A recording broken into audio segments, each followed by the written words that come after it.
guys, let's make a fake order na andito na yung things na kailangan ko sa fake order. First, ilagay natin dito yung ano, pati yung takat dito na. Okay, first itong storybook. Fake order lang to guys ha, lagay natin dyan. And maglalagay tayo ng confettis mamaya. Ito, pencil na color blue, pati color blue na marker. Okay, lagay natin. And ito, lagay na, ay mali, confetti pala to. Ito naman ay sa marker. And maglagay din tayo ng photo cards, guys. Wala tang part 1 kasi ang dali-dali lang. Ito guys, oh, part 1. Ang ganda. Si Nikki from Enhypen. Tapos, maglalagay na tayo ng confettis.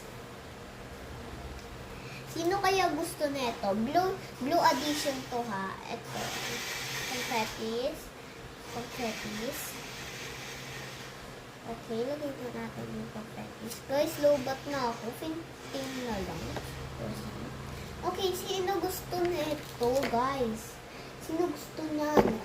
Fake order lang. Guys, sino gusto? Ikaw ba? O ikaw ba? O ikaw ba? I-comment nyo na lang sa comment section. Dito sa comment section. Guys, sino kaya gusto nyo? Lalaki man o babae naman, okay lang. Basta color blue. Naka-color blue kasi ako. Ayan o. Okay guys, mamay, see you in the next video. Yan na po.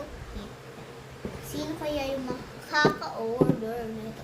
Alam ko yung ano, ito, ang pangit. Pero okay lang. Sige guys, lalagay ko lang sa under ng table ko. Bye-bye! Sino gusto?